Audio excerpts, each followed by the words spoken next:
Bom dia, a paz do Senhor a todos. Muito bom estarmos juntos no último domingo do ano, na nossa última escola bíblica. E louvamos a Deus a você que pôde, durante todo esse ano, acompanhar as nossas transmissões, acompanhar o estudo do livro dos Salmos, chegando agora no mês de dezembro, os estudos a respeito do nascimento de Jesus. E hoje, o último domingo do ano, nós queremos falar de algumas coisas que a gente já tem falado, tanto que o nosso título hoje é Chovendo no Molhado, relembrando verdades que a gente já aprendeu e também lançar alguns novos desafios aos irmãos. É claro que este ano de 2020, ele foi um ano atípico, porém, eu acredito que foi também um ano cheio de oportunidades, mesmo com todos os desafios, e, acima de tudo, um ano em que a gente conseguiu perceber o Senhor Deus no controle de todas as coisas, cuidando de todas as coisas, e mesmo que tenhamos passado por momentos assim bastante difíceis, conseguimos perceber a ação do Senhor, o controle dele sobre todas as coisas. Então, nós estamos terminando o ano louvando a Deus pela maneira como ele cuidou das nossas vidas e o tanto que ele nos permitiu aprender dele. E a ideia nesse tempo que o Senhor colocou no nosso coração é simplesmente trazer à nossa memória alguns desafios que, de maneira constante, a gente tenta falar com os irmãos e também lançar alguns novos desafios. Por isso, vamos já direto à lembrança de algumas coisas que a gente lança sempre como desafio aos irmãos e queremos relembrar e continuar incentivando você a fazer estas coisas. Primeira delas é aquele nosso incentivo constante sobre a leitura da Bíblia e oração. Então, melhore, se já está bom, melhore ainda mais, se não está tão bom, aí sim, continue melhorando cada vez mais a sua vida de oração e leitura da palavra de Deus. O livro de Jeremias, capítulo 15, verso 16, tem um texto que é muito interessante. O profeta diz assim, que quando as tuas palavras foram encontradas, eu as comi, e elas eram para mim regozijo e alegria do meu coração, pois levo o teu nome, ó Senhor Deus dos exércitos.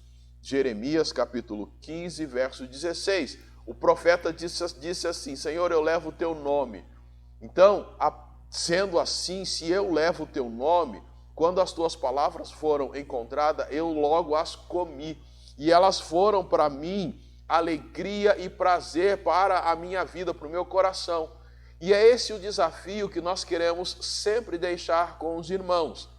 Nunca deixarmos de ler a palavra de Deus, assim como também nunca deixarmos de ter uma vida de oração.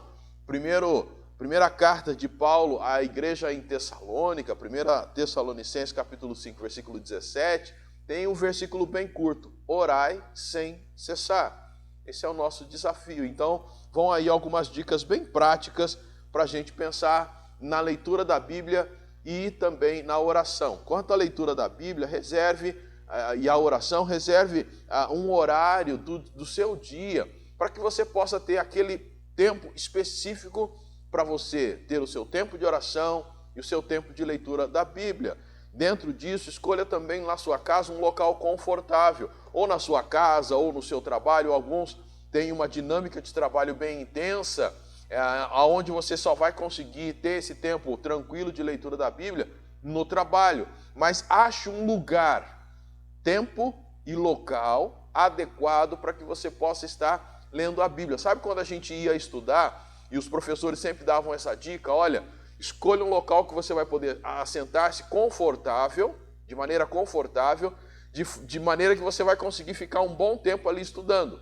Tá? Então, ache esse local que seja aí confortável para que você possa ler a Bíblia. Leia a Bíblia toda. Eu sei que nós hoje temos uma série de tecnologias, você baixa a Bíblia no celular e essa Bíblia esse programa, esse aplicativo te manda a cada dia um versículo da Bíblia e você lê aquilo lá e parece que já está bom. Não está bom.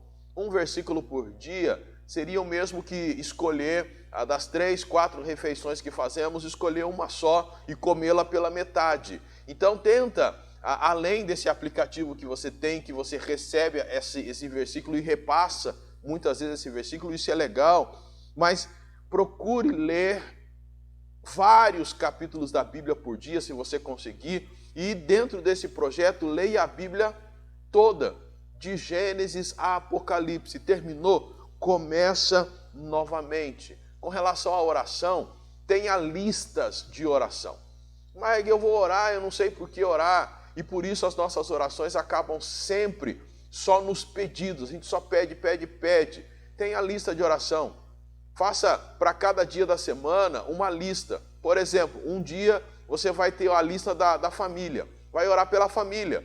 Coloca nome lá de todo mundo que é da sua família. Não só aqueles que vivem na sua casa, mas aqueles que não vivem também. Tios, avós, primos, sobrinhos e assim por diante, cunhados. E coloca e ore por eles. Você vai perceber que você vai ter um tempo de qualidade de oração e a quantidade desse tempo também vai ser significativa. Outro dia você pode orar pelo pessoal do seu trabalho. Coloca o nome de todo mundo lá. Desde o dono da empresa, se você não é o dono, se é o dono, coloque todos os funcionários, pessoas que estão sempre ali pela empresa. Faça uma lista com esse pessoal. Ore pela igreja, pelos irmãos aqui da igreja. Faça uma lista daqueles que você vai se lembrando, cada dia vai colocando um nome lá, e naquele dia, por exemplo, numa quarta-feira, você vai orar por eles. Ore por pastores que você conhece, missionários. Faça a lista, de repente, a quinta-feira para isso. Ore, por exemplo, pelos seus vizinhos. Um dia da semana você vai orar pelos seus vizinhos. Percebe? Ao fazer isso, você vai ter uma série de pessoas e situações que você vai colocar diante de Deus. E a cada dia você vai ter motivos para estar orando. Então tenha listas de oração. Outra coisa, compartilhe com as outras pessoas aquilo que você está lendo. Pessoa da sua família, por exemplo, pai, mãe, esposo, esposa, filhos. Fala para eles, olha, eu estou lendo isso.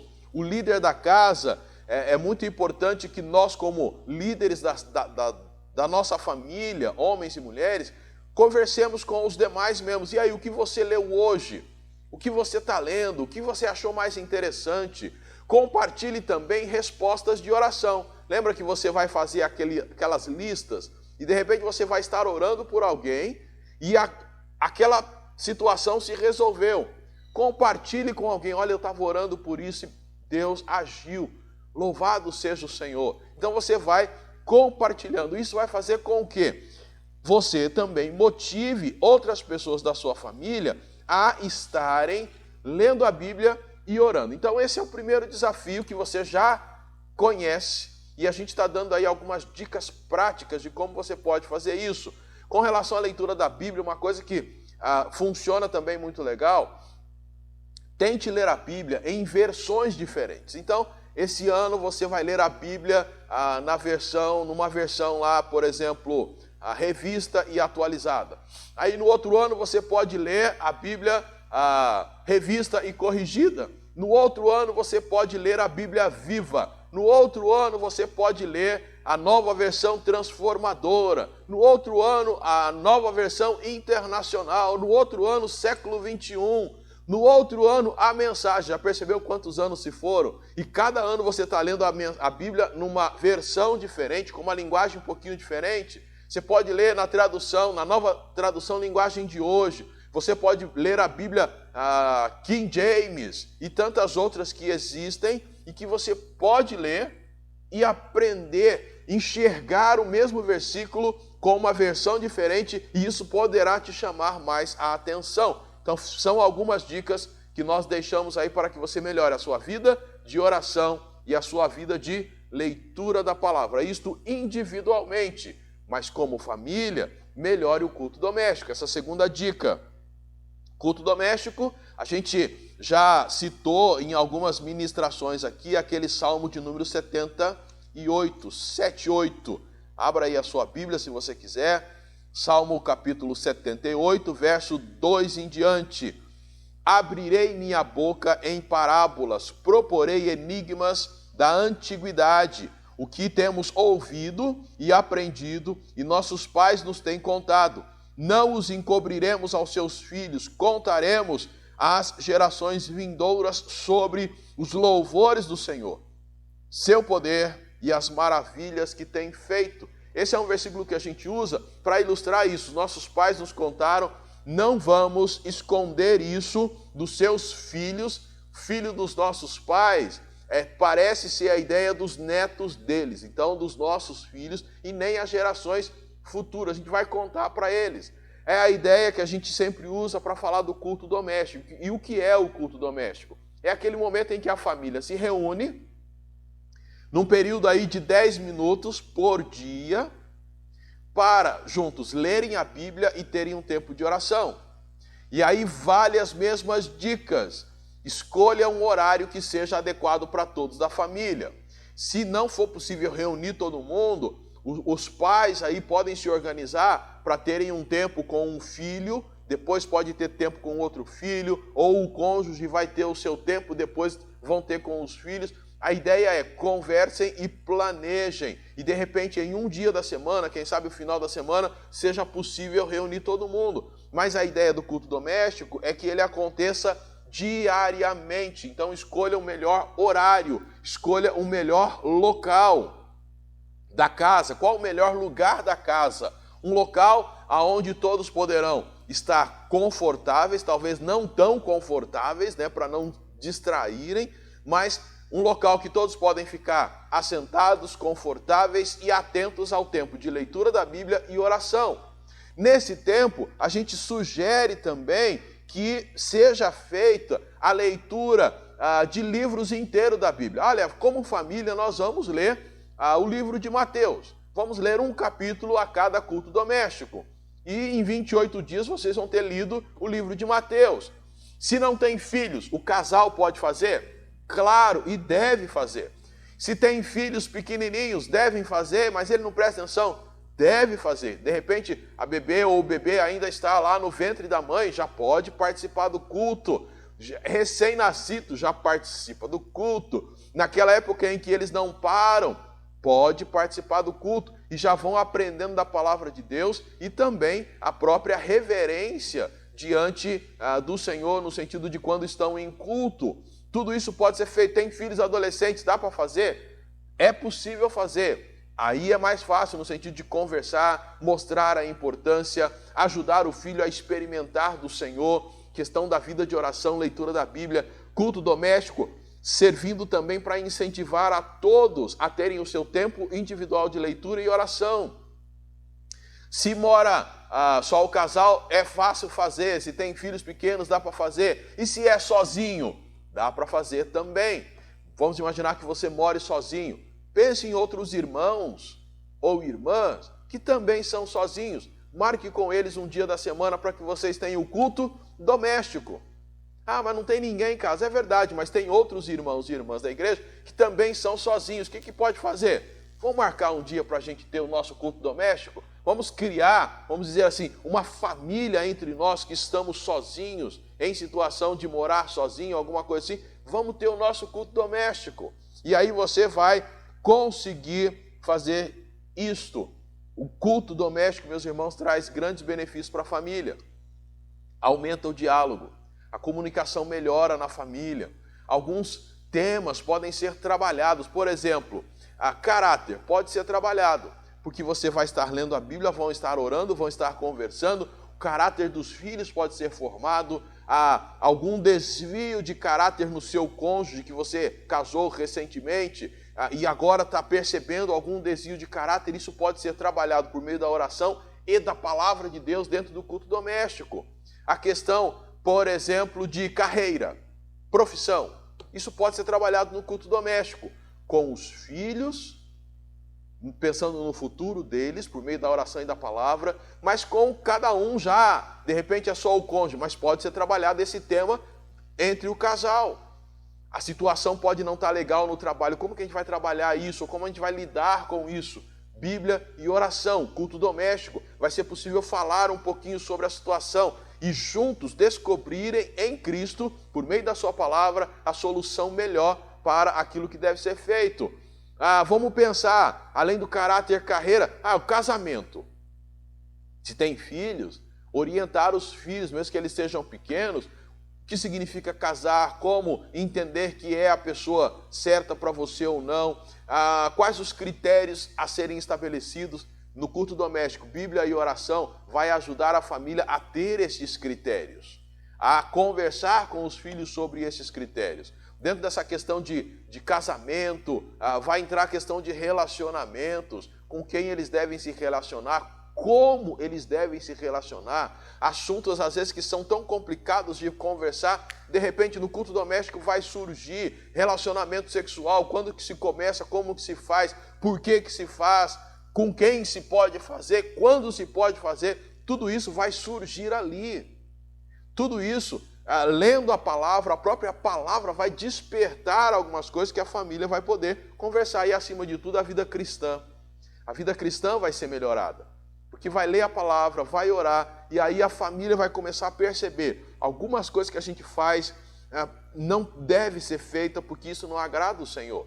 De repente o filho vai falar: pai, aqui diz que a Bíblia, a gente leu que tem que respeitar as autoridades e as leis, mas toda vez que a gente está na rua, o Senhor passa no sinal vermelho. Percebeu? Vida cristã. E aí o pai, ouvindo o filho, Deus usou o filho para chamar a atenção do pai, e o pai vai falar: puxa, é verdade, filho, a gente não deve passar no sinal vermelho. E a vida cristã dele melhorou no trânsito, ele vai ser um cristão, vai mostrar que é verdadeiramente um cristão, obedecendo ao simples sinal vermelho, e não por causa de medo de acidente, porque isso ele não tinha, ele atravessava, mas agora ele aprendeu que para honrar a Deus e dar bom testemunho, ele precisa respeitar o sinal. Isso surgiu dentro do culto doméstico. Então, o culto doméstico, ele é extremamente importante. E é tão importante que fica uma outra dica. Se possível, quanto possível, que o culto doméstico seja a última coisa do dia, e aí todos vão dormir. Por que eu digo isso? Porque aquilo que a gente costuma fazer, a última coisa que a gente costuma fazer à noite, é aquilo que a gente lembra primeiro no outro dia, no outro dia pela manhã. Então, se a gente faz o culto doméstico e aí depois vai para a TV, vai para a internet, o que vai ficar na nossa cabeça é aquilo que a gente viu na internet, assistiu na TV, aquelas séries todas. Mas se a gente vai deitar, tendo na mente aquele texto bíblico que a gente leu, aquele tempo de oração, aquele bate-papo tão produtivo sobre a palavra, é isso que vai realmente ficar no coração da nossa família. E aí a gente, sem perceber, vamos ter dias melhores, dias mais, vai fluir melhor, a coisa vai acontecer melhor, e tudo por causa de uma simples atitude de ter melhorado o culto doméstico. Lembrando que culto doméstico não é aquela coisa para se dar um sermão, ficar lá 4, 5 horas, o pastor da família pregando. Não é isso. A ideia é aqueles 10 minutos, mas é claro, quando vocês percebem que o assunto está fluindo, está todo mundo envolvido, a coisa pode seguir. Sabemos de alguns cultos domésticos que às vezes era para ser 10 minutos, acabou sendo 1 hora, meia hora, 1h30. Chegou um momento de falar: olha, vamos dormir, porque senão amanhã a gente não consegue acordar. E o laço, de amizade da família vai crescendo cada vez mais. E só quem está fazendo, e eu sei de vários irmãos, famílias que estão fazendo, tem conseguido experimentar isso. Outro desafio. Terceiro, melhore o evangelismo em família. Mateus capítulo 28 é também um texto bastante conhecido, e eu quero usá-lo para introduzir essa parte. Mateus capítulo 28, a partir dos versos 18 até o 20. E aproximando-se Jesus, falou-lhes: toda a autoridade me foi concedida no céu e na terra. Portanto, ide, fazei discípulos de todas as nações, batizando-os em nome do Pai, do Filho e do Espírito Santo, ensinando-lhes a obedecer a todas as coisas que vos ordenei. E eu estou convosco todos os dias até o final dos séculos. Jesus ressuscitou, foi conversar com os seus discípulos, e esta foi a ordem: vão e façam discípulos. A ideia, então, é melhorar o evangelismo em família. A ideia é, como família, nós temos que nos organizar, planejarmos, orarmos para levar o evangelho a outras famílias. Nossas famílias têm amizade, têm contato com famílias não cristãs. Vamos transformar isso numa oportunidade e realmente num alvo, num objetivo de apresentar Jesus a essa outra família. E como que a gente vai fazer isso? Dicas práticas. Primeiro, começando a orar por elas. No culto doméstico, ore pela conversão dessa família que vocês conhecem. Ore incansavelmente. Olha, nós conhecemos tal família. De repente, é uma família que vocês conhecem daquela forma assim. Os filhos são amigos e vocês têm um certo contato com os pais. Ou a família toda realmente já é uma família conhecida de vocês. No culto doméstico, ore por essa família. Ao orar por elas, pela família, pela conversão deles, ore para que Deus dê a oportunidade para vocês compartilharem de Jesus para com essa família. E ao orar por oportunidades, permita que o Senhor realmente coloque no coração de vocês e respondam a isso. Quem sabe um dia chamando eles para um churrasco na sua casa, para um almoço, para um café da tarde, para alguma atividade que vocês possam fazer junto, mas com o objetivo de, nesse tempo da atividade, falar para eles, olha, nós estamos orando para que vocês conheçam a Jesus como nós conhecemos. E aí vocês vão poder dizer o que Jesus representa na vida de vocês. A paz que vocês têm, a alegria que vocês têm, o privilégio de esperança que vocês têm com relação ao futuro, tudo aquilo que o Senhor Jesus tem feito na vida de vocês e que vocês esperam que Jesus também faça na vida deles. Vocês poderão convidá-los a assistir às nossas transmissões, podem enviar o link para eles e sejam claros. Olha, nós estamos te enviando porque essa pregação da palavra de Deus, o ensino, tem feito muito bem à nossa família. Deus tem falado muito ao nosso coração e por isso a gente quer compartilhar com vocês para que vocês também possam conhecer Jesus da forma como nós conhecemos. E não precisa ser arrogante e nem devemos ser arrogantes, mas na humildade, no amor ao próximo, sejam intencionais, sejam claros nesse processo. E, acima de tudo, e talvez o começo de tudo vai ser o testemunho de vocês. A sua família precisa demonstrar na prática que pertencem a Jesus, que Jesus realmente comanda a vida de vocês.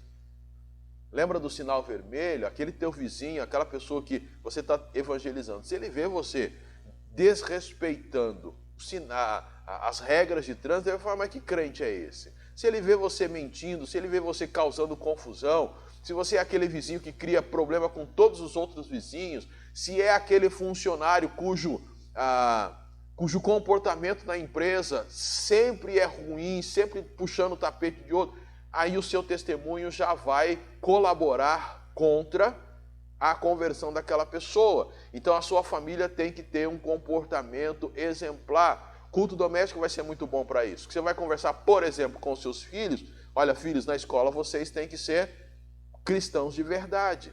E isso envolve comportamento dentro da sala de aula, isso envolve o compromisso de entregar todas as tarefas nos prazos estabelecidos, isso envolve ter boas notas, não para que vocês sejam os bambambam da classe, mas para que Cristo seja glorificado. Para que quando alguém elogiar vocês, a gente possa dizer, e vocês mesmos possam dizer, olha, na verdade isso é Cristo na nossa vida. Cristo é quem nos tem feito ter esse comportamento, tem dado a gente esse prazer de estudar. Olha só, você testemunhou de Cristo para a sua escola, para as pessoas da sua escola, para pessoas que estão vendo o comportamento de vocês, professores e tudo mais. Isso tudo tem a ver com evangelismo. Por exemplo, época de férias, vamos viajar. O que a gente tem que levar no carro? O que tem que levar na bagagem? Eu sugeriria a você levar folhetos. Evangelismo. Quantas praças de pedágio você vai passar? Na ida e na volta. Quantos postos de combustível, de lojas de conveniência que você vai parar? Quantas atendentes você vai ter acesso, vão conversar com você? quantos folhetos você pode distribuir. Não tem folheto? Aqui na igreja tem. Passa aqui, pega, coloca no carro, vamos viajar. Cada praça de pedágio você já vai entregando, dá essa responsabilidade não só para você, motorista, mas para sua esposa, para os filhos, para todo mundo que está junto. A família tem que ter essa noção.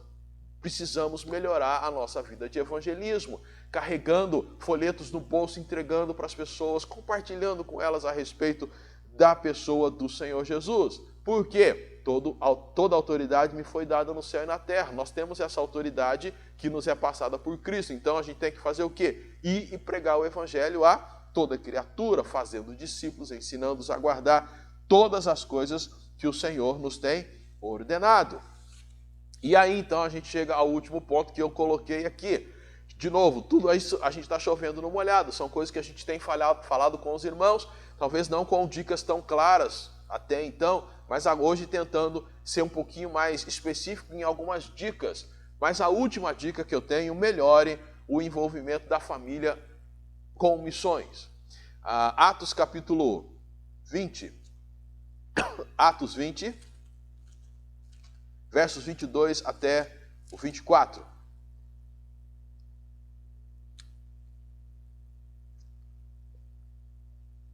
Melhore o envolvimento da família com missões. Olha só o que Paulo falou aí em Atos 20, 22 a 24. Agora, impelido pelo Espírito, vou para Jerusalém, sem saber o que acontecerá ali, senão o que o Espírito Santo me garante. O que o Espírito Santo garante?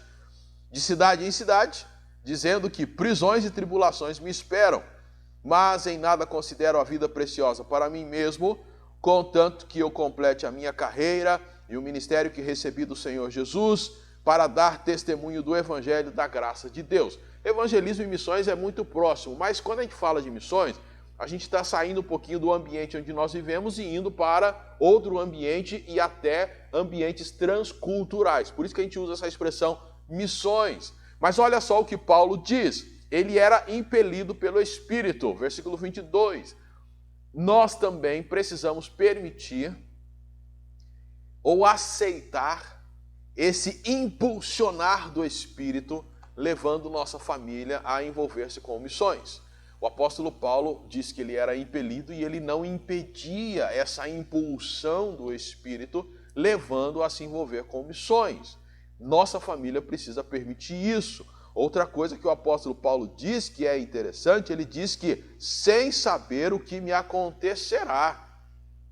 Ele não sabia exatamente o que aconteceria lá, quais os desdobramentos da sua chegada, da sua permanência lá. Ele não sabia. A única coisa que ele tinha mais ou menos noção é que ele enfrentaria problemas, prisões, pessoal lá em cima dele. Isso aí ele tinha certeza que o próprio Espírito já garantia isso para ele. Isso aí ele já sabia desde quando ele se converteu, que seguir a Cristo geraria uma série de problemas. Envolver-se com missões, muitas vezes a gente não sabe o que vai realmente encontrar.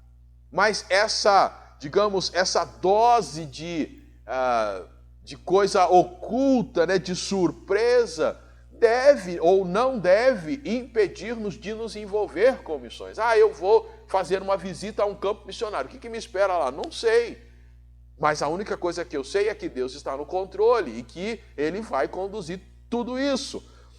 Diante dessa dose de surpresa é que Paulo diz essa coisa muito interessante lá no verso 24.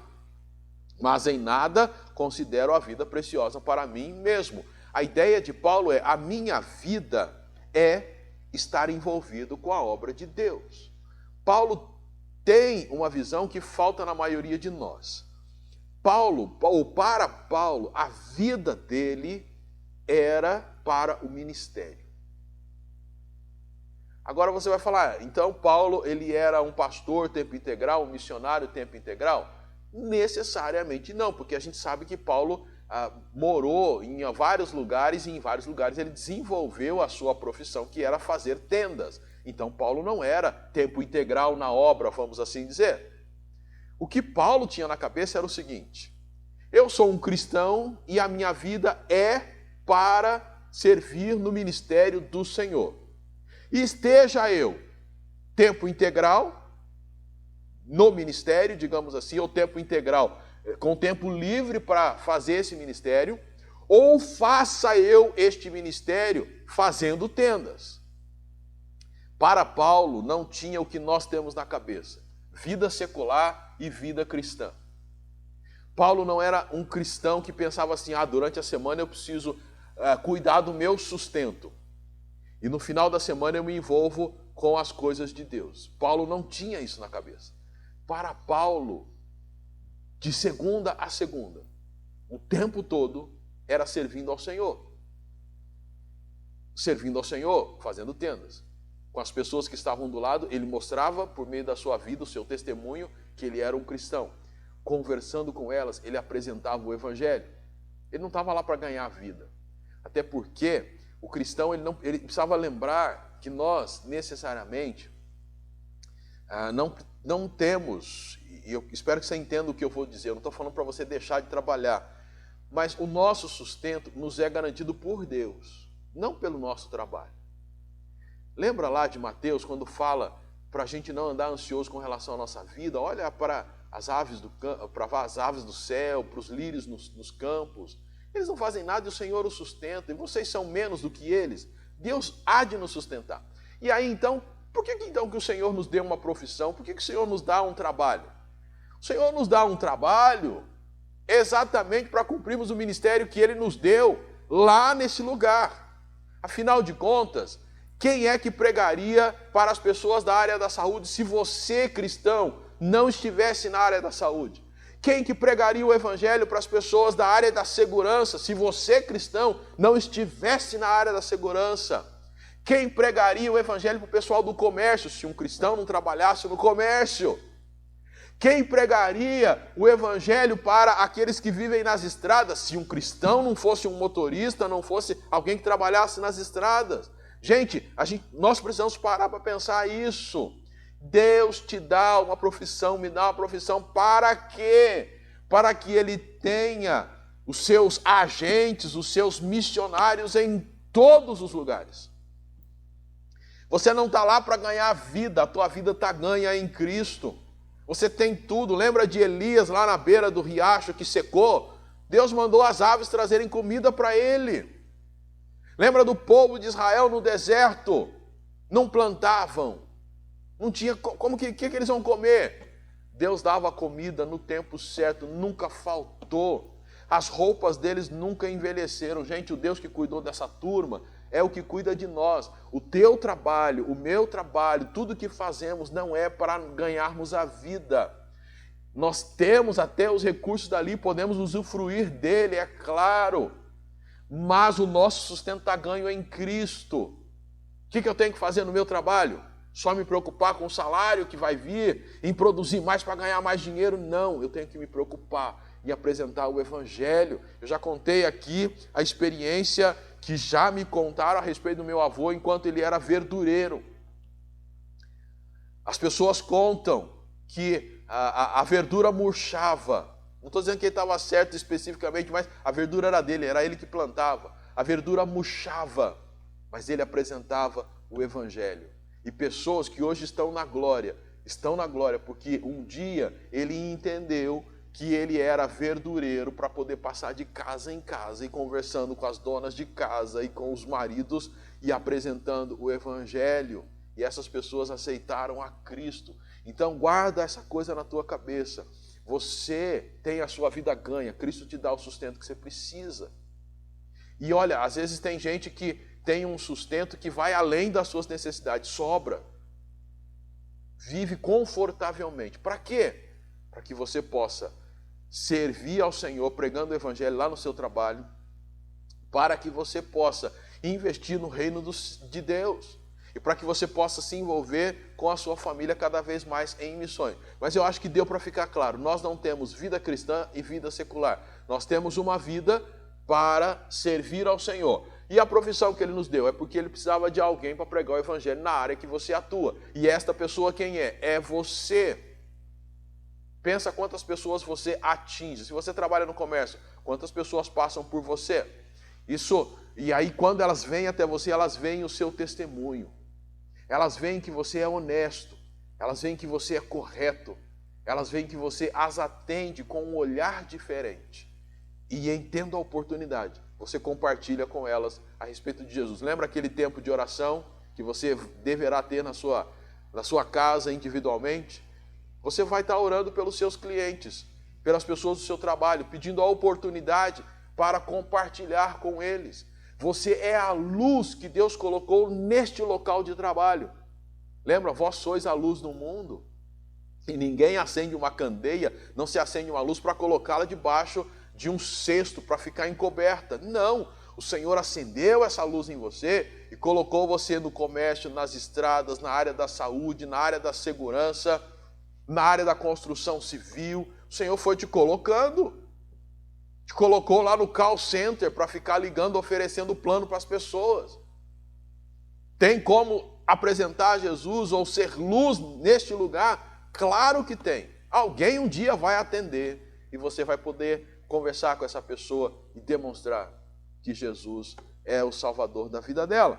Mas com relação a esse envolvimento da família com missões, antes de entrar em algumas sugestões, novos desafios, uma palavra de louvor à nossa comunidade. Como igreja, as famílias, da igreja têm sido fiéis na devolução dos dízimos e das suas ofertas. Isto, mesmo num ano atípico como este, os irmãos se mantiveram fiéis e nós louvamos a Deus, a Deus pela vida dos irmãos. Por quê? Porque mesmo nesse ano que foi diferente, a igreja conseguiu manter os compromissos que ela tinha com os seus missionários. E nós temos hoje, por exemplo, o Márcio, que está aqui em Taquaral, temos a participação no ministério da MEAP, temos com os PMs de Cristo, temos com a Meva, lá o Serginho e a Nathalie na tribo, o Serjão e a Márcia também lá na tribo, temos a Missão Pioneira, que constrói capelas, temos também a oferta que a gente manda regularmente para a Junta de Missões Nacionais e Junta de Missões Mundiais. Tem a ACIBA, que é a associação aqui da região, que a nossa igreja manda oferta para o trabalho de evangelismo aqui na região. E mais do que isso, porque os irmãos se mantiveram fiéis, foi possível, para o próximo ano, estabelecer um reajuste na ajuda financeira que a gente manda para cada uma dessas agências. E olha, irmãos, pela graça de Deus, todo louvor seja dedicado a Ele, e a visão que o Senhor tem dado aos irmãos, à igreja, foi possível aumentar em torno de 50% a 60% a ajuda enviada para esses missionários.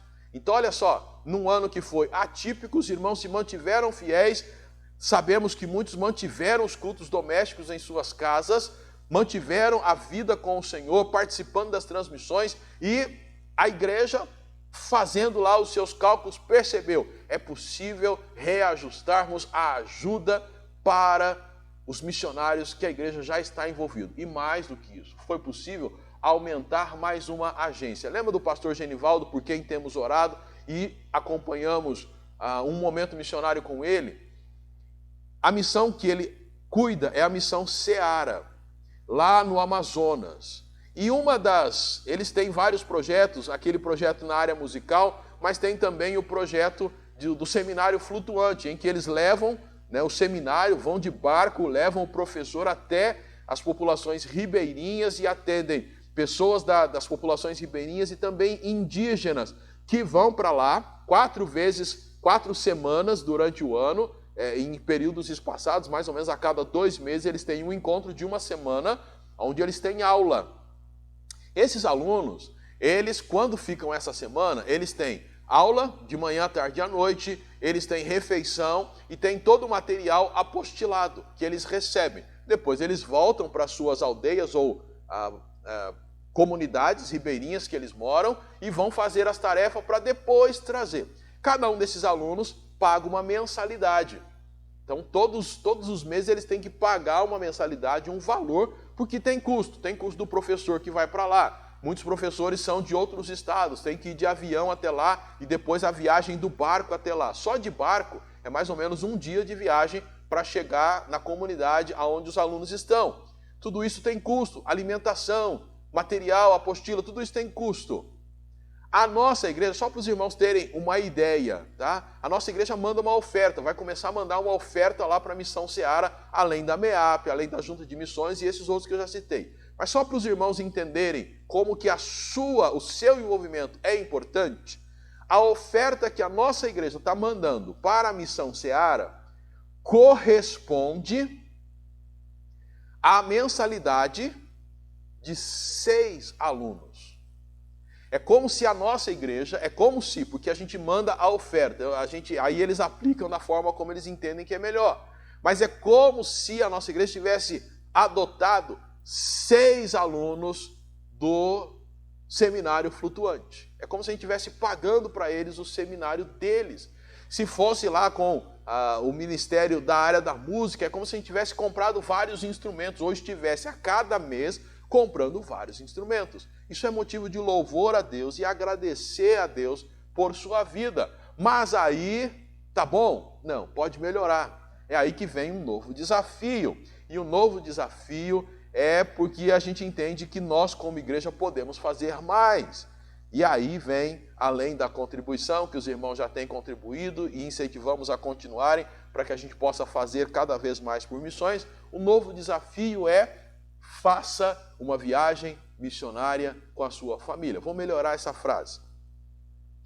Crie o hábito de, se possível, anualmente, fazer viagem missionária com a sua família. O que é isso? É você juntar todo mundo da sua casa e vamos conhecer um projeto missionário. Vamos passar lá uma semana, vamos passar lá 15 dias e vamos nos envolver com aquilo que eles têm feito lá. E lá você vai fazer várias coisas. Se você sabe pregar, você pode pregar. Se sabe ensinar, você pode ensinar. Se não sabe fazer nada dessas coisas, pastor, eu só sei fazer faxina. Com certeza vai ter algum local para faxinar. Eu sei trabalhar na área da construção, vai ter coisa para construir. Eu não sei fazer muita coisa. Bom, eu sei fazer sim, mas é na área da saúde. Você vai poder ajudar na área da saúde. Enfim, você poderá ajudar em qualquer coisa. Eu só sei trabalhar em escritório, eu só sei ficar lá com papel. Com certeza, essas missões, esses locais terão coisas a serem feitas. E mais do que isso, lá você poderá, com a sua família, descobrir novos talentos que até então você não teve oportunidade de fazer, mas lá você vai descobrir novos talentos. E aí, para onde ir?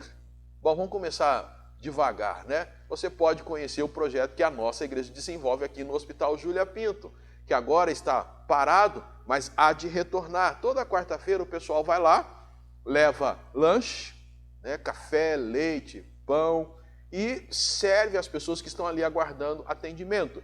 E é nesse tempo que começa a conversar. Entrega-se um folheto, conversa com a pessoa, pode-se também entrar na ala onde há internados, e aí pode conversar com eles, orar com eles.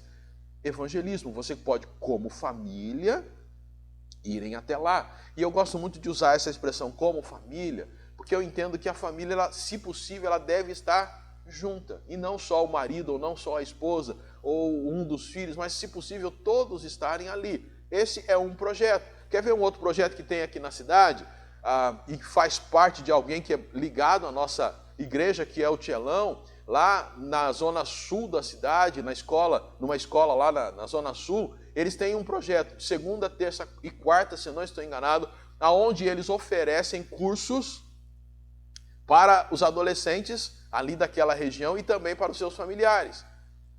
Eles têm precisado de professores, gente que possa dar aula disso ou daquilo. De repente você tem a habilidade de ensinar alguma coisa, poderá ajudar nesse projeto. É um projeto, esses 2 primeiros que eu estou citando, tem custo zero. Você não vai gastar praticamente nada. Você pode dizer, olha, eu estou aqui, eu posso ajudar. É uma forma de você se envolver. Você pode ajudar também no projeto da construção de capela.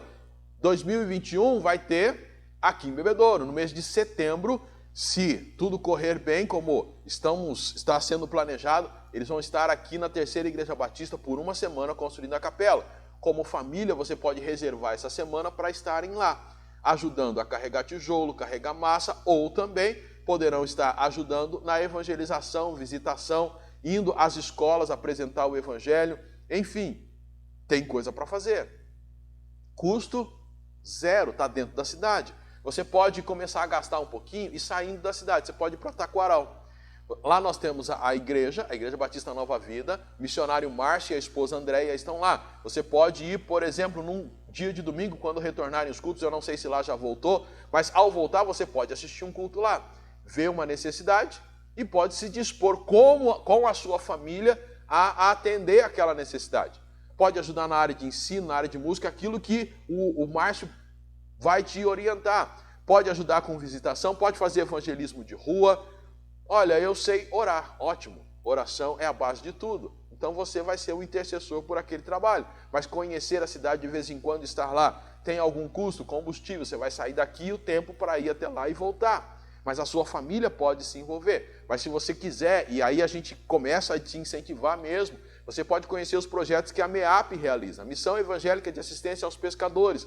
Tem projetos aqui no litoral de São Paulo, litoral sul de São Paulo, ali na região de Cananéia, tem projetos na Bahia, tem projetos no Piauí e outros estados do Brasil. Você pode reservar uma semana, 15 dias, se planejar financeiramente e ir com a família participar desses projetos que a MEAP realiza. Você pode conhecer também o projeto que a MEVA realiza.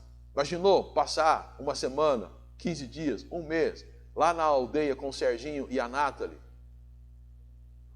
A experiência de vida para você, para os seus filhos, para a tua família, sair desse contexto, digamos assim, dessa bolinha que nós vivemos, e às vezes a gente acredita que todo mundo é igual a nós, ao nosso contexto, a gente acredita que não tem nada de diferente nesse mundo. E aí Deus te dá a oportunidade de você sair daqui e ir para lá. O que eu posso fazer lá, pastor? Você pode cortar grama, você pode ajudar na área da saúde, você pode ajudar na área da educação, você pode ajudar em oração, fazendo visita, acompanhando. Você vai ter uma experiência e vai poder ajudar lá. Tem custo? Tem. Passagem aérea. Tem custo lá de manutenção nos dias que você vai ficar lá. Mas tudo isso são coisas que você pode planejar com a família e conhecer os projetos que a MEAP, que a MEVA realiza. Você pode ir lá com o pastor Genivaldo, lá no Amazonas, conhecer os rios, navegar pelos rios, conhecer as populações ribeirinhas, aquele povo que até onde eu já conversei com o pastor Genivaldo, come peixe todo dia, não tem peixe congelado lá, eles já vão no rio, pesca, já divide as partes do grande peixe para todas as famílias daquela comunidade, todos comem peixe, e você vai poder estar ali com eles, músicos, médicos, contadores, quem mais que nós temos? Químicos, quem mais que nós temos na igreja? Eletricistas, pedreiros, motoristas, professores, alunos, bebês, jovens, adolescentes, irmãos da terceira idade, todo mundo pode participar. Tem mais, quer sair do Brasil? Tem os projetos da Junta de Missões Mundiais, além da Junta de Missões Nacionais, que é no Brasil. Mas missões mundiais costumam fazer viagens missionárias, organizam grupos e esses grupos vão para os locais aonde os nossos missionários estão espalhados no mundo. Tem gasto? Tem. Passagem aérea, tirar o passaporte, custo com visto e outras coisas mais. É possível se planejar? Claro que é. É possível, porque quando nós desejamos, se somos impelidos pelo Espírito, como disse Atos, Paulo lá em Atos capítulo 20, nós vamos alcançar este objetivo.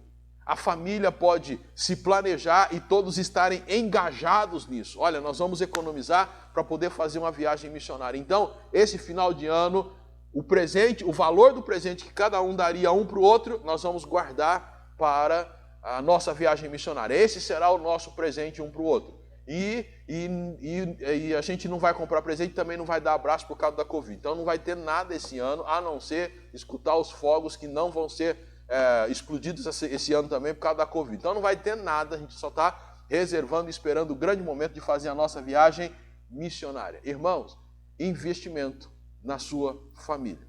Mas aí você vai pensar, pastor, mas eu vi o preço da passagem para ir lá conhecer o trabalho da MEAP no Piauí. É caro demais, nós somos lá em tantas pessoas na nossa casa. Olha o valor que vai dar, pastor. Vai dar mais de R$3.000. Eu vi lá, fica caro, pastor. É complicado, pastor. Não dá. Eu até queria. Mas vamos imaginar o seguinte, e desculpa, isso não é ofensivo, eu espero que não seja ofensivo. Mas vamos imaginar que o seu aparelho de televisão queime hoje. O que você vai fazer amanhã? Tua televisão queimou hoje. Amanhã você vai fazer o quê? Se você é como eu, amanhã você vai ao comércio e vai a uma loja e vai buscar um televisor novo. E vai ter que ser um televisor de talvez de 2.500 para cima, porque ele tem que acessar o YouTube, Netflix e algumas outras coisinhas mais. E o vendedor vai falar, não, você não compensa comprar daquele. Você vai ali gastar os R$2.500, R$3.000 e você não tem dinheiro. O que você vai fazer? Você vai parcelar.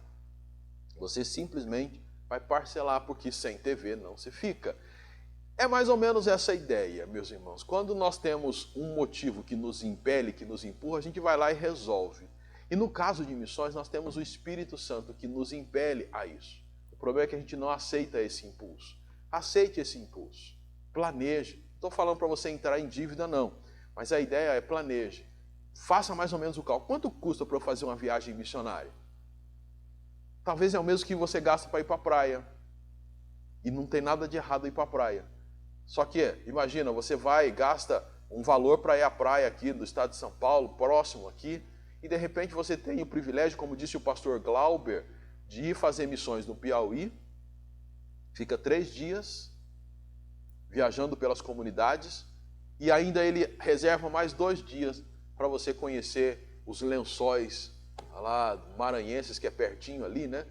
Conhecer as praias do Piauí. Olha só, você fez uma viagem missionária e conseguiu ainda passear com a família. Na verdade, todo o processo é um passeio da família, momento de entrelaçar os laços da família. Então, se você é sozinho, fica mais fácil de você fazer, é claro. Sozinho, custo menor, você decide, eu vou e vai. E a gente incentiva. De repente, os irmãos que são sozinhos, que a gente já orientou a se juntarem para fazer o culto doméstico, juntem-se para fazer uma viagem missionária. Converse com outro irmão que é sozinho, com outra irmã que é sozinha, fala, vamos organizar, vamos fazer. Os nossos jovens aí, né, alguns jovens adultos, já que estão aí na fase dos 20 e poucos anos, estão aí meio perdidos na vida, não sei o que eu faço, vai conhecer um campo missionário, se junte aí com outro jovem e vá. Quem é casado e não tem filhos ainda, também se torna fácil. Um incentiva o outro, vamos, é fácil, não tem roupa de bebê para arrumar, não tem nada, é só a nossa roupa, a nossa mochila nas costas, pouca roupa e vamos para a estrada. Casais sem filhos na nossa igreja, esta palavra é para você. E não adianta olhar para o lado, é para você mesmo. Invista financeiramente e vá fazer uma viagem missionária. Isso vai mudar a sua vida, vai mudar a experiência que você tem, a visão que você tem, vai ampliar a sua visão. Já fazemos parte de uma comunidade que tem feito muito, mas podemos fazer mais. Casais sem filhos podem fazer viagem missionária. Casais com filhos pequenos também podem fazer. É um pouquinho mais complicado, né? Mas você sabe que quando a gente tem filho pequeno, a gente parece que está tão meio desnorteado, porque eles são pequenos ainda. Vamos fazer uma viagem para a praia? E a gente vai para a praia, exatamente naqueles feriados prolongados, né? E já viu o carro de família que tem criança pequena? Como que vai? Você tem que levar não sei quantos pacotes de fralda, você tem que levar não sei quantas malas de roupinha, você tem que levar banheira, o carro vai entupido. Você coloca a criança ali no meio daquele monte de coisa e vamos para a praia pegar engarrafamento. Aquela viagem que demoraria 7 horas, normalmente demora 12 horas. E você vai e volta. Chega lá, não tem água, chega lá, a criança fica com febre, enfim, mas já tem o remédio, já levou, a gente não dá um jeito para fazer a viagem missionária? É possível também. A gente fica olhando o Serginho e a Nathalie. Eles voltaram para a aldeia recentemente com 4 filhos. Um bebê. Na verdade, quase 2 bebês. É possível. O Senhor, se Ele te impelir a isso, e eu creio que Ele impelirá você a fazer isso, você pode ir. E se tem filhos maiores, fica um pouco mais fácil, porém um pouco mais caro.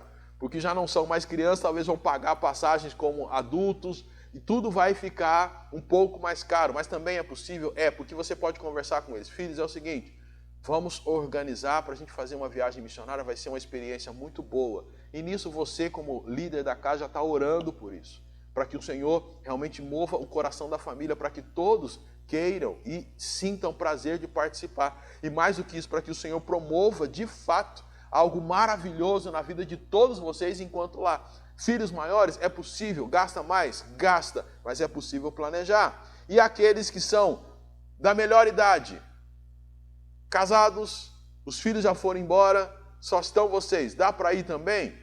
Ah, pastor, mas minha coluna dói. Ai, eu tomo tanto remédio. Ai. Vou usar o exemplo do Sergião e da Márcia, por quem nós também oramos e estamos envolvidos no ministério deles. Sergião e a Márcia já têm mais de 60 anos. O Sergião, como ele mesmo diz, ele toma uma mãozada de remédio. A mão do Sergião não é pequena. Ele toma uma mãozada de remédio todos os dias. Tem problema na coluna e é cardíaco. A Márcia tem lúpus. Sabe onde os dois estão hoje? Estão na aldeia. Vão passar o Natal e Ano Novo lá e mais um pedaço de janeiro, possivelmente até fevereiro, vão ficar na aldeia indígena. Você que está na terceira idade, com todas as suas dores, você vai ser útil no campo missionário. E se morrer lá, a gente dá um jeito de trazer o seu corpo e enterra aqui. Muito bem, estou brincando, mas a ideia é que você também pode se envolver, pode ir. Talvez não precisa ir tão longe, você pode fazer alguma coisa por aqui, estando envolvido em missões. Se você tem problema de saúde, também dá para ir. Irmãos, nossas famílias podem se envolver cada vez mais em missões. E esse ponto, fazer uma viagem missionária em família, eu gostaria de que ficasse aí na tua mente como o grande desafio para nós como igreja. Como já falamos, nós temos feito grandes coisas. E louvado seja Deus por isso. Mas nós podemos fazer mais. E eu oro para que, quem sabe agora, nesse próximo ano de 2021, vejamos várias famílias se despertando e saindo. Olha, vamos conhecer tal projeto. Quer ver? Aqui no estado de São Paulo nós temos vários projetos que acontecem em épocas específicas do ano. Você pode conhecer algumas festividades onde as nossas igrejas e outras igrejas se organizam para ir apresentar o Evangelho. Festividades que acontecem no estado, algumas delas bem pertinho de nós. Vamos começar a conversar sobre isso. Você poderá se envolver com isso. A nossa igreja pode se envolver. E nós oramos para que você, como família, você e a sua família, aceitem esses novos desafios e aqueles já conhecidos. Coloquemos em prática. Uma coisa que me marcou muito esse ano, e assim eu fecho, foi quando nós tivemos que parar de ter os cultos presenciais. Um membro aqui da nossa igreja, ao conversar com ele, ele me disse o seguinte: chegou a hora de colocarmos em prática o que temos aprendido. Culto em casa. Isso para mim foi muito especial, quando a pessoa me disse isso. E eu oro para que a gente coloque em prática, ou continue mantendo o culto em casa, a leitura da Bíblia e vida de oração individual e em família, por meio do culto doméstico, que aceitemos o desafio do evangelismo em família e que aceitemos o maior envolvimento com missões fazendo uma viagem missionária. E quando a ideia de viagem missionária, como eu já citei, não é só esse ano de 2021 que vai chegar, mas quem sabe criar o hábito. Todo ano, vamos tentar fazer uma viagem missionária? Vamos como família. E aí, de repente, você pode juntar com outra família da igreja, ou mesmo a sua família. Se a sua família for, vai ter algumas vantagens, né? É mais fácil, vocês já decidem e vão, vocês vão ter um tempo em família maior, a experiência vai ser bem de vocês. Se esperar mais famílias, aí tem que esperar a agenda da outra família, aí aquela coisa pode dar certo, né? Não é que não dê certo, pode dar certo, mas às vezes não dá certo. Mas já decida a sua família, nós vamos, participe. Você pode ter certeza que isso que o Senhor tem colocado para nós como desafio é algo maravilhoso, vai mudar as nossas vidas.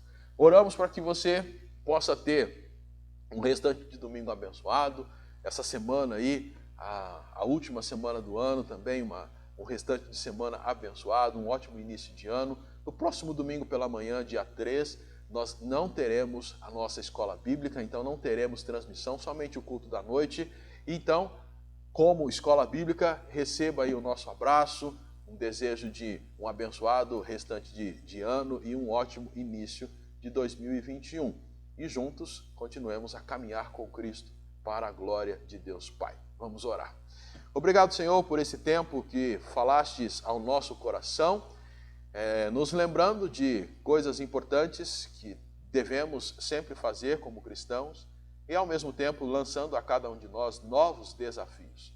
Que possamos, impulsionados pelo Teu Santo Espírito, mesmo sem saber de muita coisa do futuro e, na verdade, sem saber de nada, que confiemos plenamente no Senhor, sabendo que o Senhor está cuidando de tudo lá na frente e já cuidando do caminho por onde deveremos passar. E que queiramos, então, caminhar pela estrada pavimentada pelo Senhor para cada uma de nossas famílias. Assim oramos, agradecidos no nome de Jesus. Amém. Deus abençoe você. Fiquem na paz do Senhor.